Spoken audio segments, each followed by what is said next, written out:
Hai Sobat Berbaju Besi, kembali melanjutkan film Sisu setelah kita membahas Sisu 1, di mana Atami berhasil menyelamatkan emasnya. Pada Sisu 2 ini, kita akan kembali menyaksikan keepikan adegan-adegan Atami saat hendak menyelamatkan kenangan di masa lalunya. Lantas, seperti apa keseruan Atami pada film keduanya ini? Selamat menyaksikan. 1946, Perang Dunia II resmi berakhir. Sebagai salah satu negara yang menang perang, yaitu Uni Soviet, mengambil beberapa wilayah Finlandia, dan orang-orang pribumi harus meninggalkan rumah-rumah mereka ke wilayah perbatasan yang baru. Di sini kita melihat Atami sedang memasuki perbatasan Uni Soviet dan menuju rumahnya yang berada di wilayah Uni Soviet. Di rumah inilah banyak terdapat kenangan masa lalu Atami, di mana anak dan istrinya harus tewas terbantai dengan keji oleh pasukan Uni Soviet. Dengan penuh kesedihan, Atami mulai membongkar kayu-kayu rumahnya untuk kemudian dibawa kembali ke wilayah Finlandia.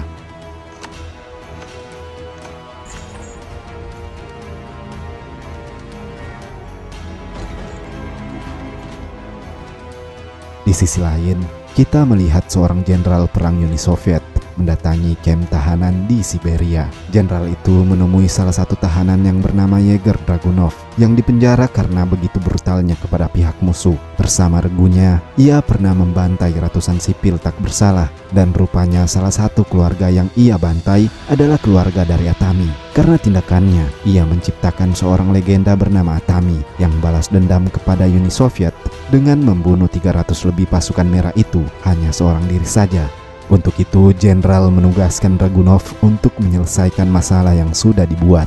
Sebagai imbalannya, ia akan bebas dan tentu saja menjadi kaya raya. Kembali ke tokoh legend kita, Atami selesai membereskan kayu-kayu bangunan rumahnya, mengambil yang penting dan layak untuk digunakan kembali dan membakar sisanya.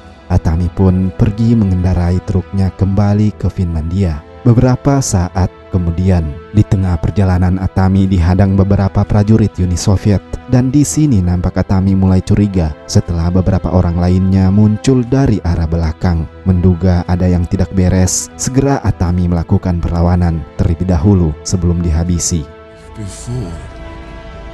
Go on.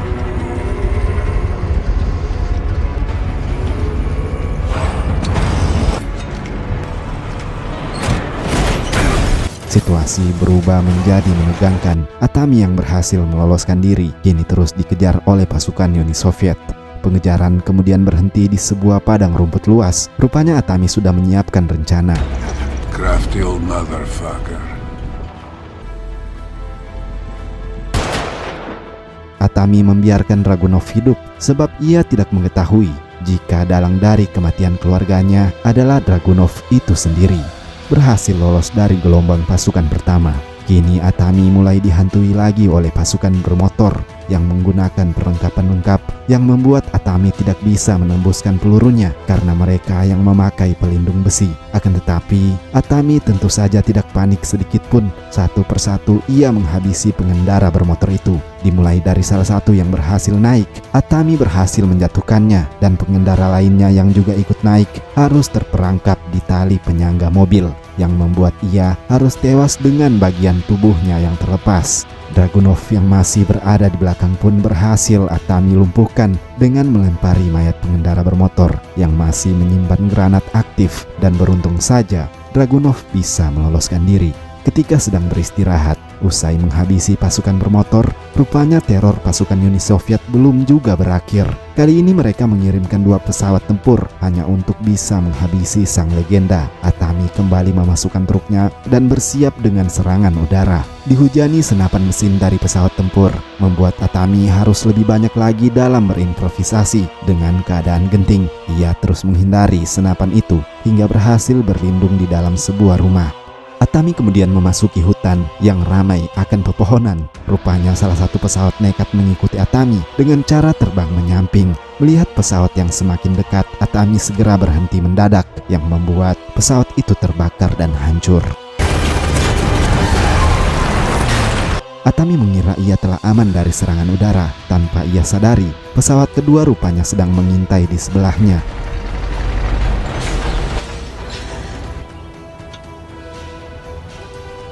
Pesawat kedua yang kini kehabisan peluru mencoba cara lain, yaitu menabrakkan pesawatnya. Akan tetapi inilah yang terjadi. Yah, Atami dapat mengakali serangan pesawat itu. Sang pilot berhasil melompat dari pesawatnya itu, malah tepat mendarat di hadapan Atami. Saat Atami akan membunuhnya, pesawat ketiga terlihat dari kejauhan dan dengan brutalnya menghujani Atami dengan rudal. Atami harus menghindari serangan rudal dengan mengarahkan mobilnya memasuki lautan. Di kedalaman lautan, Atami nampak tidak rela jika kayu-kayu miliknya harus hanyut.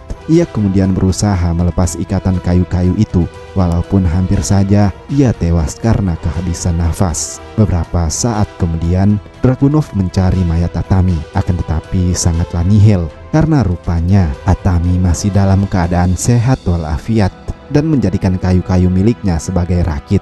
Kini Atami tak sengaja menemukan tank terbengkalai, bekas perang yang masih menyimpan amunisi lengkap di sekitarnya. Atami pun menyiapkan rencana dengan segera menuju perbatasan. Sesampainya di perbatasan, rupanya Dragunov sudah menanti kedatangan Atami.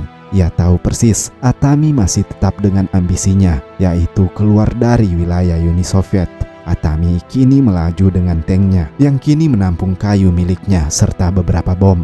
Lalu sangat di luar dugaan, inilah yang dilakukan oleh Atami.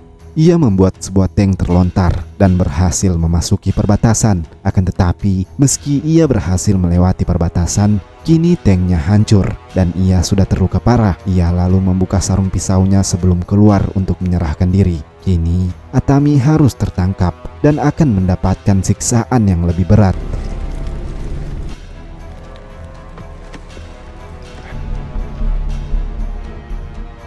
Selang beberapa saat, kini Atami berada di sebuah gerbong kereta yang akan membawanya ke penjara yang sebelumnya didiami Dragunov, yaitu penjara Siberia. Di sini Dragunov mengungkapkan semuanya tentang apa yang terjadi di masa lalu, termasuk menjelaskan jika ialah pelaku pembantaian keluarga Atami itu sendiri. Ungkapan kata dari Dragunov bukannya membuat Atami pasrah, namun api di dalam dirinya semakin bangkit. Ia kemudian melepaskan diri dari ikatan dengan cara melepaskan baut pengait di atas, dan ada hal yang mengejutkan lagi, di mana saat Atami membuka gagang pisaunya di dalam tank, ia menyimpan pisau itu di dalam kulit tubuhnya. Dan sekarang Dragunov bersama pasukan Soviet harus menghadapi kemarahan Atami, dimulai dari melumpuhkan dua penjaga gerbong yang sedari tadi ketakutan mendengar ada yang mengganjal di dalam gerbong. Salah satu penjaga yang masuk harus tewas oleh pisau yang sudah Atami simpan sebelumnya. Atami lalu perlahan memasuki gerbong yang kini didiami oleh pasukan Soviet yang sedang lelap tertidur. Agar tidak mengulur waktu dan tenaga, Atami diam-diam melewati mereka. Akan tetapi, Atami harus bernasib sial saat salah satu prajurit baru saja keluar dari toilet.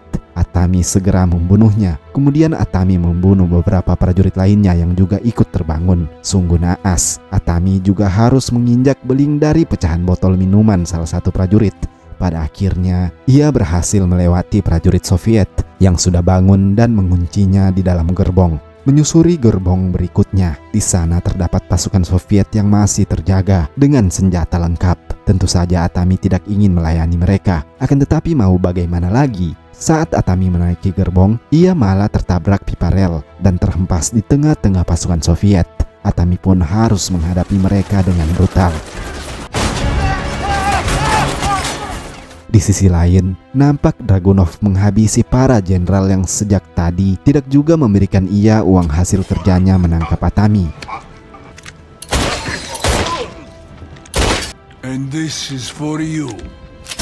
Kembali ke Atami, Atami berhasil mencapai lokasi Dragunov. Akan tetapi, Dragunov sudah mengantisipasinya dan membuka pengait gerbong agar Atami tidak bisa menyusul. Namun Atami tetap seorang yang berkomitmen dan penuh amarah. Ia tak kehabisan ide dan malah nekat menggunakan roket sebagai peluncur untuk dapat menyusul Dragunov. Dua lelaki tua itu pun bertarung habis-habisan. Mereka saling pukul, bahkan saling tusuk menggunakan sendok maupun garpu makan. Atami yang terpojok harus terpental jauh saat Dragunov menghantamnya dengan sekop.